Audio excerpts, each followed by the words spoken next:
Eighth grade nonfiction text analysis, benchmark number 4.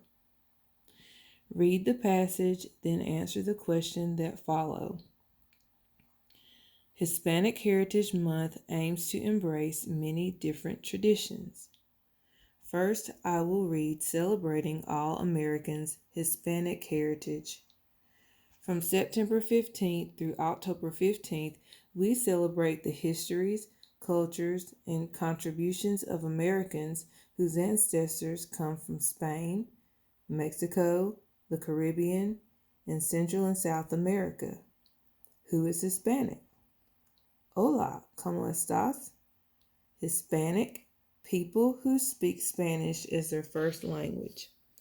Latino, Latina, people in the U.S. who are from or descendants of people from Latin America. Spanish is a gendered language. Adjectives end in O or A, depending on whether you're talking about a boy or a girl. In order to include people of all gender identities, the term Latinx is often used. Latin America, all of the countries in Central America and South America, as well as Mexico, which is part of North America. Not everyone in Latin America speaks Spanish. For example, Brazil is a Latin American country, but people there speak Portuguese. Also, millions of people in Latin American countries speak an indigenous language such as Quiche or Amara. Now I will read the main article.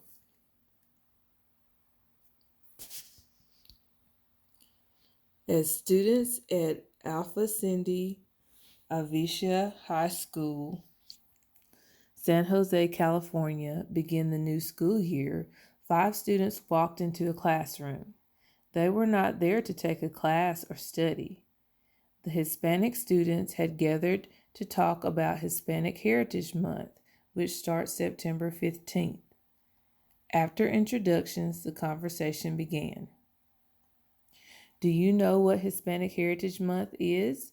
The students were asked. A resounding no filled the room. Sophomore Michelle Ortega identifies as Mexican American. She said that Hispanic Heritage Month sounded like a celebration of Hispanic heritage for those who are children of parents from Latin America. In other words, she felt it was not for her. Hispanic Heritage Month is a national effort to pay tribute to Hispanic Americans who have contributed to and enriched the United States. Started in 1968, the event was initially only a week long under President Lyndon Johnson, but has since turned into a month-long celebration. Every year it begins on September 15th and goes until October 15th. What is Hispanic culture? Hispanics themselves don't have a strict definition. They are a diverse group who share some aspects of their lives but differ in many ways. Hispanics come from 20 Spanish-speaking countries. There is no single narrative for Hispanic immigration to the United States. Each story is unique. To Michelle and the other students in her school, Hispanic Heritage Month did not seem to celebrate all of their cultures. Celebrating the many different traditions of all the Spanish-speaking countries can be difficult. Day of the Dead is an example, as it is celebrated in several Latin American countries, but the way each celebrates it is different.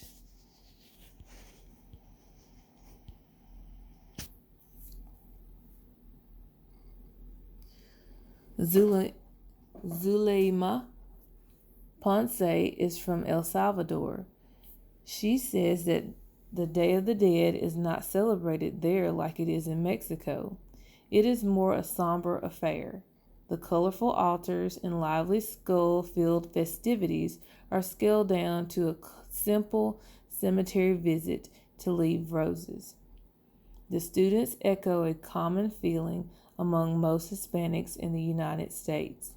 A Pew study found that 71% of Hispanics say they each have a different culture. It may not be a surprise that during Hispanic Heritage Month, much of the focus is on Mexican history and culture.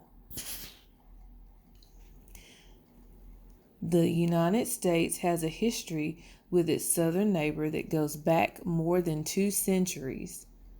After all, the majority of the Hispanic population in the United States is of Mexican origin, 63.4% to be exact. Another 9.5% is Puerto Rican, 3.8% Salvadorian, and 3.7% Cuban.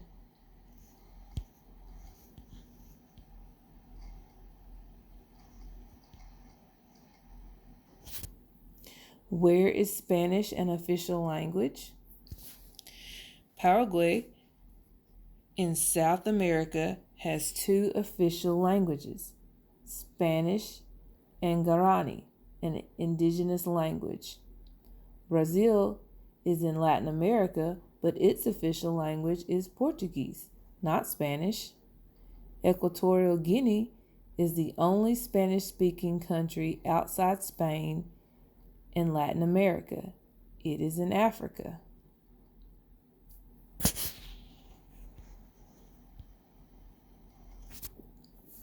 Terms coined for the U.S. Census.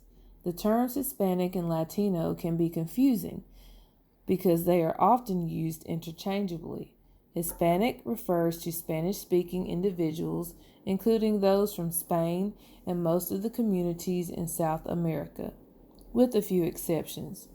Brazil, the largest exception, is home to 207 million people who speak Portuguese, not Spanish. Latino refers to people from countries in Latin America, including countries like Brazil, that do not speak Spanish.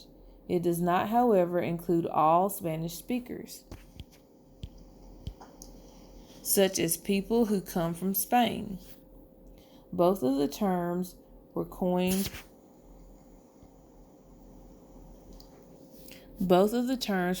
in the United States for the U.S. Census, a count of the U.S. population that takes place every 10 years.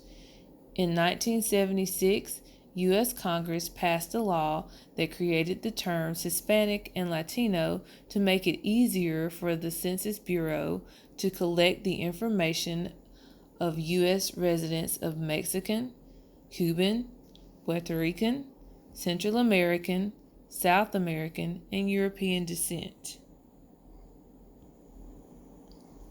10th grader Abraham Espina believes the 2 terms are an easy way to include people from Latin America or who speak Spanish, but he doesn't identify as either. Referring to me as a Latino can be anyone. I can be called Latino even though I'm Mexican, he explained.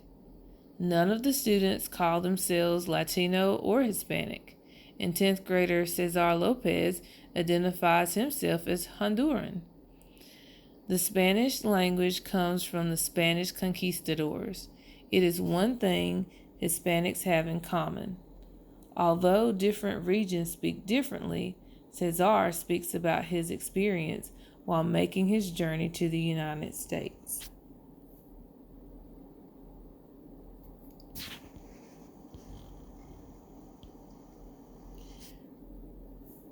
The Honduran had to drop his native accent and adopt Mexican slang to blend in while in Mexico. And now that he is in the U.S., he is often mistaken for being Mexican. Zuleima, who is from El Salvador, shares that she too is often mistaken for being Mexican, as it is often assumed that all Spanish speakers are from Mexico. Abraham, although Spanish is common, there are many languages in Latin America. Abraham is from Mexico and said there are indigenous people like the Maya who speak Zapotec. Indigenous people lived in Central and South America before the arrival of Spanish conquistadors. It is accurate to name these communities with words that were created. Is it accurate to name these communities with words that were created in the U.S.? I sincerely think they have been there since the beginning, and that is where we trace our roots from. Abraham said, therefore, the terms we have created don't apply accurately to these communities, since we do not have the rights to rename them. Abraham noted that many Latinos and Hispanics have culture and traditions that date back to their indigenous ancestors. If language, culture, and traditions are different among Hispanics and Latinos, is there anything that unifies them? Michelle believes that Latinos in the United States share values that brought them to the U.S., such as hard work, education, and better opportunities. Michelle herself has big dreams. She hopes to become a lawyer in order to give back to her community.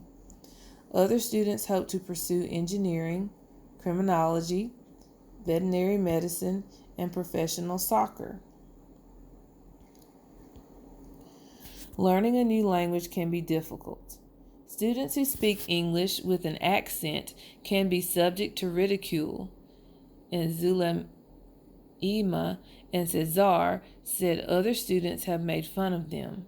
Cesar says it's easy to learn a new language as a child, but when you get older, learning a language can be difficult. He wishes his peers understood that. They don't understand. They don't put themselves in our shoes and see how difficult it is to learn the language, he said. Michelle feels similarly, voicing that she feels most comfortable practicing speaking in English in a bilingual class, where she has the option of using Spanish as well, when needed. Michelle appreciates different languages and loves the challenge of learning a new one. It was one of the biggest differences she noted when she moved to the United States from Mexico. She pointed out that when she came to the U.S., she got to learn about other cultures too. Now I will read the section Languages Beyond Spanish. Did you know there are 470 million native Spanish speakers? Spanish is the official language of 20 countries. There were probably around 1,750 languages spoken in Latin America at the time that European colonization began. Why is it in the middle of the month? Several countries celebrate their Independence Day during the month of September. September 15th, El Salvador, Costa Rica, Guatemala, Honduras, Nicaragua. September 16th, Mexico and Chile.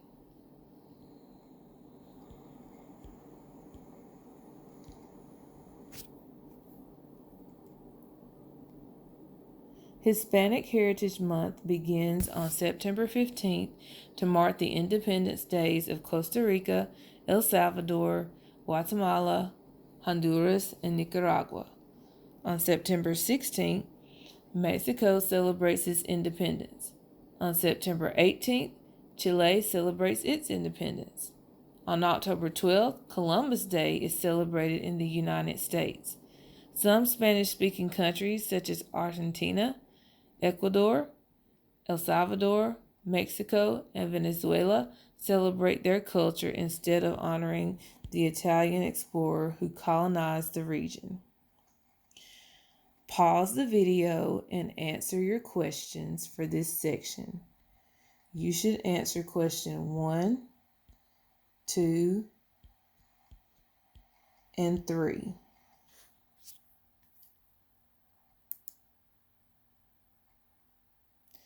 Start the video after you've answered the questions.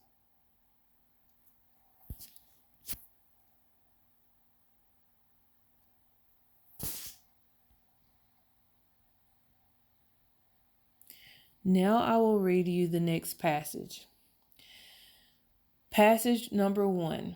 Parents say students shouldn't have to breathe Beijing's toxic air in class. Beijing, China. It was a 1-2 punch. First air pollution, and then all of the government's rules and regulations. Sarah Zhang, like many Beijing residents, has taken steps at home to protect herself and her 2 children from the city's notorious air pollution. Yet her 7-year-old son's public school, Une Elementary, has not installed any air purifiers, machines common in the city's expensive private schools, leaving its students no choice but to breathe the toxic air. Parents offer assistance to schools. Zhang, 39, recently joined other parents to offer a few air purifiers to the school at no cost. Yet school administrators refused, and their reason? That the government has not approved the purifier's use. Led her to a nightmarish experience. We called the local education committee and the education ministry, and we got different answers from everyone who picked up the phone, Zhang said. Some said that no air purifiers had been deemed acceptable for classrooms. Some said we should write up suggestions and they'd report to their superiors. But everyone basically told us that it's impossible to have them installed. Toxic haze normalcy. December was one of Beijing's worst months for air pollution in recent memory. Authorities announced 2 red alert smog warnings, forcing school closings across the city. Yet even on normal days, the city was shrouded in a toxic haze. The reluctance of many public schools to install air purifiers, many of which are proven to improve indoor air quality, has infuriated parents and demonstrated the Chinese government's inability to deal with some immediate effects of the country's environmental crisis. A representative of the city's official school board said by phone that the board does not encourage schools to accept air purifiers from parents.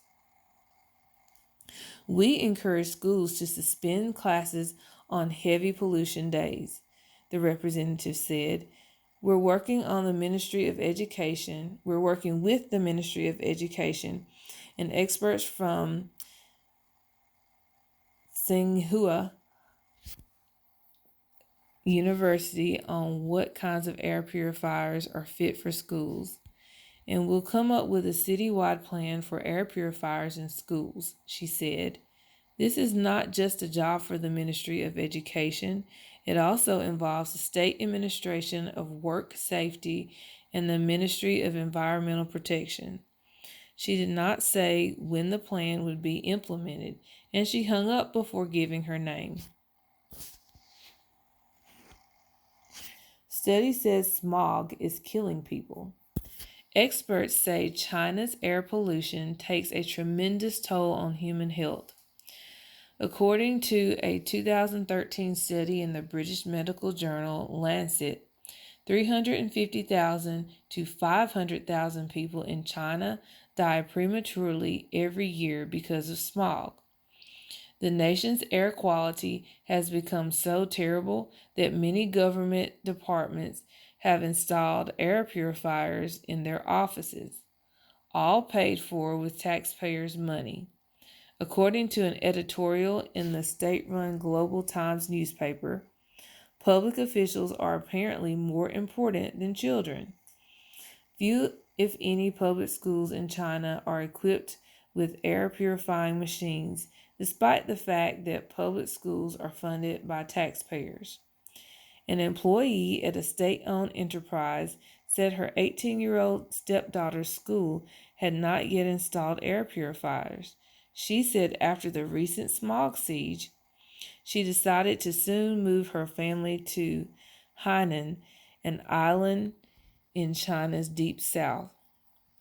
Smoggy days in Beijing are so common now. This happens at least once or twice a week, said the woman, who gave only her family name, Wang, so that she could criticize the government without fear of retaliation. They can't make students stay at home every week indefinitely, and a lot of parents work full time. They can't stay home from work once or twice a week to take care of their children. The pollution is so bad it makes life in this city practically unlivable, she said. This is such a massive problem and the government isn't solving it. So what kinds of problems is the government here to solve?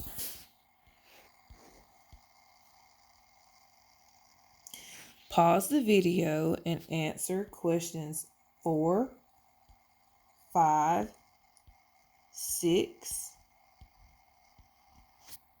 When you finish answering the questions, continue to listen to the rest of the passages and press play.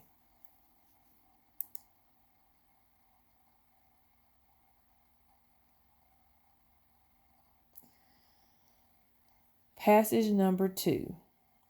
Blue skies in Beijing. Lately, in Beijing, blue skies seem to have become no longer a myth or a privilege enjoyed only on rare, cherished occasions, but rather a more frequent occurrence shared by all. After another disappointing white Christmas in Beijing, many had expected to welcome 2016 with another major wave of smog. However, the recent waves of blue across the Beijing sky have proven skeptics and critics wrong. Last December, when Beijing's air quality index reached its peak for 3 consecutive days, the city initiated its first ever hazardous red alert, shutting down schools, factories, and restricting traffic to a minimal level. It is needless to say that after the near-city shutdown, Beijing locals are gaining an increasing awareness of the city's pollution levels. With the widespread use of apps giving hourly feeds on the AQI levels, anyone with access to the internet can track the PM 2.5 density we are breathing in every minute. Surely this past month we have enjoyed many outdoor runs, picnics, and walks, all under the cloudless blue sky. Compared to previous years, the air quality this year has been improved, mostly because over time people are learning to better deal with it and seeing it as a graver issue, says Ray Zhang, student at Tsinghua International School. Many would attribute this flare of blue in the Beijing sky to the high levels of wind that have swept through the city almost on a daily basis this past month. Aside from the help of the weather, the government has also initiated actions like approving stricter punishments for factories that pollute, cutting coal burning, and even limiting the pollution caused by fireworks during the Chinese New Year, urging citizens to use flowers and electronic substitutes instead.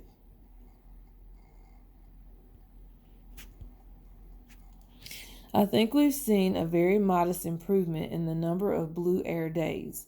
Because the number is so small, it's too soon to say if it's a trend. It's difficult to tell if the regulations are working or we just have good weather, continued Kyle Schiffer, teacher at Tsinghua International School. Whether it's a chance or the efforts of the people in government, the blue skies have been quite a miracle for a prolonged period of time. We can only pray that it will last for a bit longer. However, the good news is that earlier this year, the city government pledged to create a smog-free zone in the Beijing Tianjin Hebei area by 2030 by lowering coal and gas emissions. Ambitious? Maybe. Commendable? Definitely. Pause the video and answer number 7.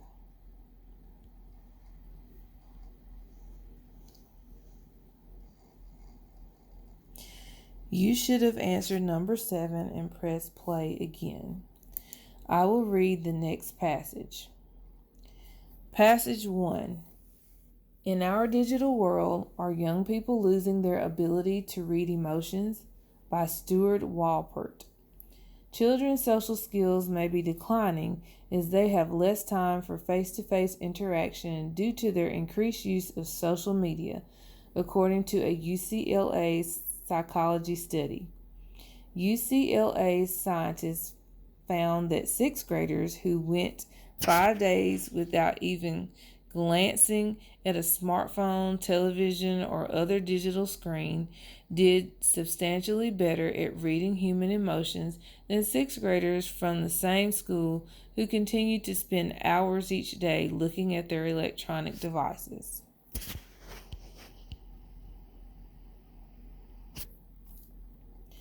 Many people are looking at the benefits of digital media in education, and not many are looking at the cost, said Patricia Greenfield, a distinguished professor of psychology at the UCLA College and senior author of the study.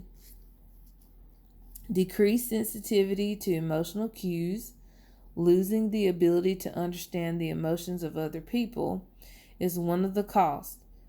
The displacement of in-person social interaction by screen interaction seems to be reducing social skills.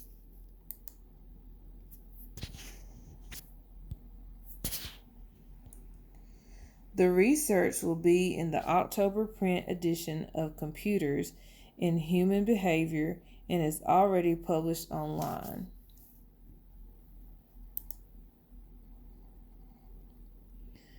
The psychologists studied 2 sets of 6th graders from a Southern California public school, 51 who lived together for 5 days at the Poly Institute, a nature and science camp about 70 miles east of Los Angeles, and 54 others from the same school.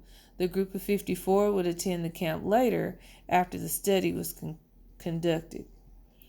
The camp doesn't allow students to use electronic devices, a policy that many students found to be challenging for the first couple of days. Most adapted quickly, however, according to camp counselors. At the beginning and end of the study, both groups of students were evaluated for their ability to recognize other people's emotions in photos and videos. The students, who were shown 48 pictures of faces that were happy, sad, angry, or scared, and asked to identify their feelings. Also, they watched videos of actors interacting with one another and were instructed to describe the characters' emotions. In one scene, students take a test and submit it to their teacher.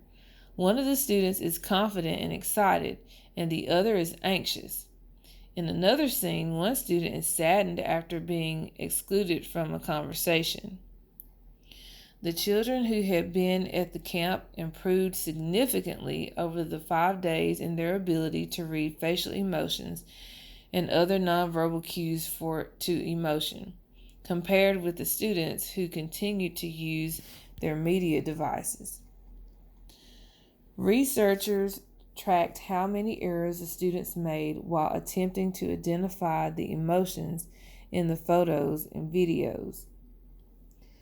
When analyzing the photos, for example, those at the camp made an average of 9.41 errors at the end of the study. down from 14.2 at the beginning. The students who didn't attend the camp recorded a significantly smaller change. For the videos, the students who went to camp improved significantly, while the scores of the students who did not attend camp showed no change. The findings applied equally to both boys and girls.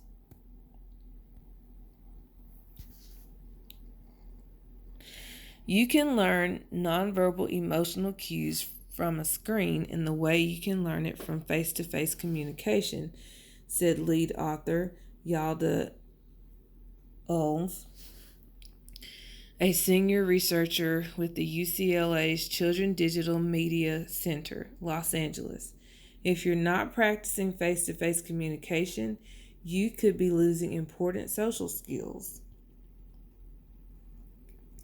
Students participating in the study reported that they text, watch television, and play video games for an average of 4.5 hours on a typical school day. Some surveys have found that the figure is even higher nationally, said Ulls, who also is the Southern California Regional Director of Common Sense Media, a national nonprofit organization. Greenfield, director of the CDMC, considers the results significant, given that they occurred after only 5 days. She said the implications of the research are that people need more face-to-face interaction, and that even when people use digital media for social interaction, they're spending less time developing social skills and learning to read nonverbal cues. We've shown a model of what more face-to-face interaction can do, Greenfield said. Social interaction is needed to develop skills in understanding the emotions of other people. Ulls said that emotions are a poor substitute for face-to-face. Emoticons are a poor substitute for face-to-face communication.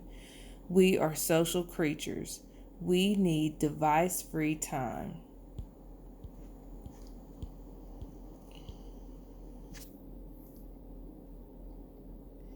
Passage number 2.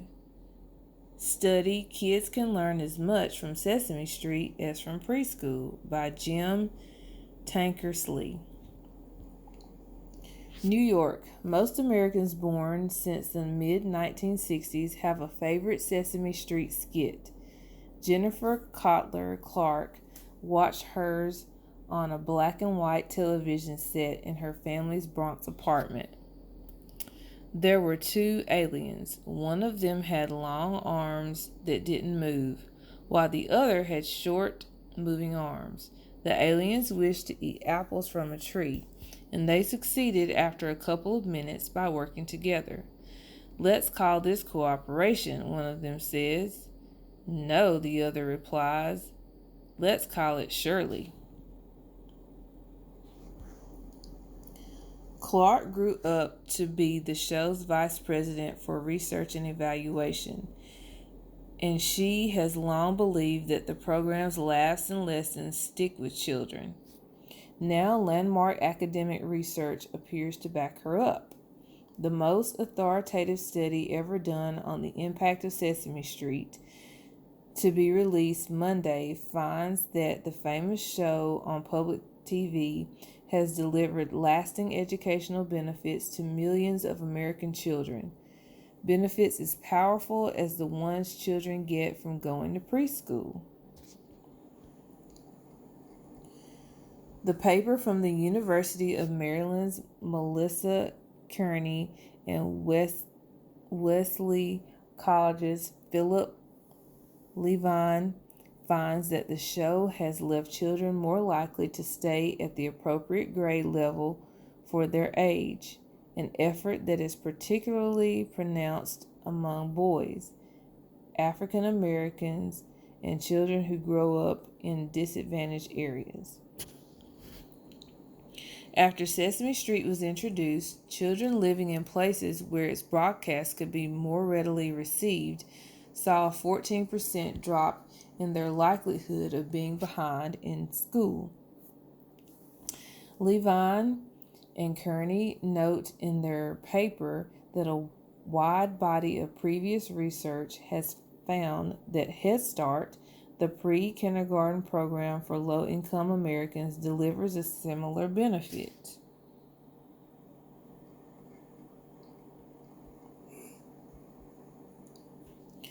The researchers also say those effects probably come from Sesame Street's focus on presenting viewers with an academic curriculum heavy on reading and math that would appear to have helped prepare children for school.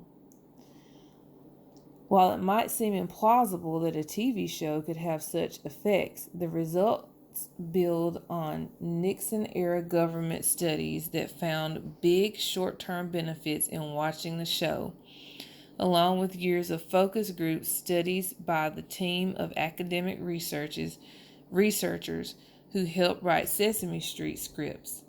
Several outside researchers have reviewed the study, and none are known to have questioned its results. The new findings offer comforting news for parents who put their children in front of public TV every day and or memorize entire Elmo DVDs unwittingly. They also raise a provocative question. At a time when many lawmakers are pushing to expand spending on early childhood education, do kids need preschool if a TV show works just as well? Yes, says the economist, and the Sesame Street educational team, Head Start, Kearney, and Levine Wright, was designed to provide more than an academic boost. It delivers family support, medical and dental services, and developmental emotional skills that help kids in social settings. Levine and Kearney see the study as a clear lesson in the value of a very cheap mass media complement to preschool. The potentially controversial implication they embrace from the study isn't about early childhood education. It's about college and the trend toward low-cost, massive open online courses, or MOOCs. Sesame Street, Levine and Kearney write, was the original MOOC. If we can do this with Sesame Street on television, we can potentially do this with all sorts of electronic communications. Kearney said in an interview, "It's encouraging because it means we might be able to make real progress in ways that are affordable and scalable." The research can't say whether the show continues to deliver such high benefits to children, said Diane Whitmore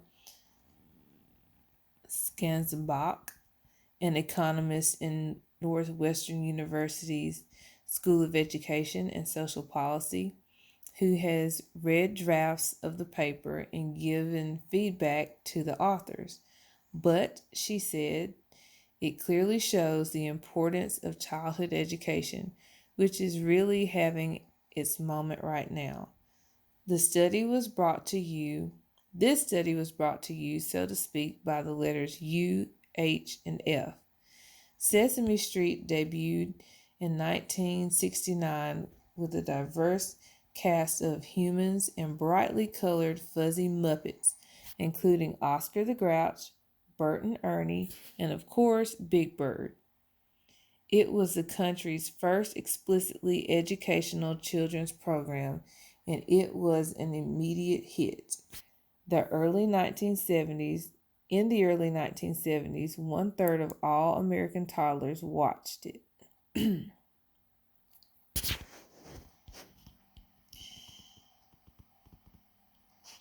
That's a Super Bowl level audience share.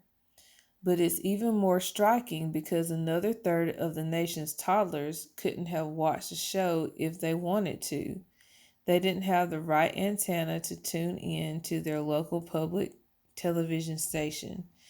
This was well before the popularization of cable TV.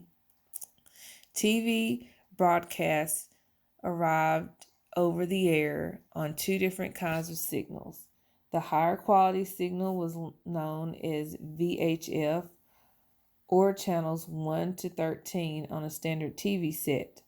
The lower quality signal was called UHF, and many households at that time were unable to tune it in.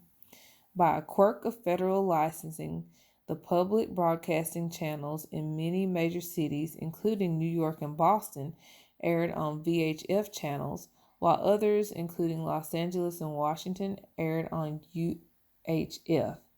As a result, about 2/3 of the nation's households were able to watch Sesame Street.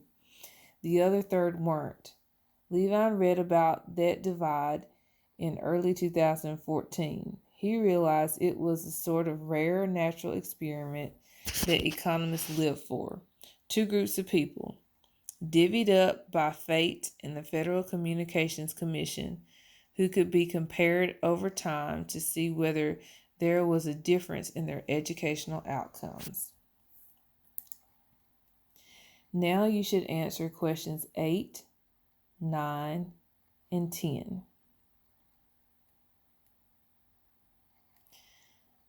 Please check your test and make sure that you choose 2 answers for number 3 and 2 answers for number 10.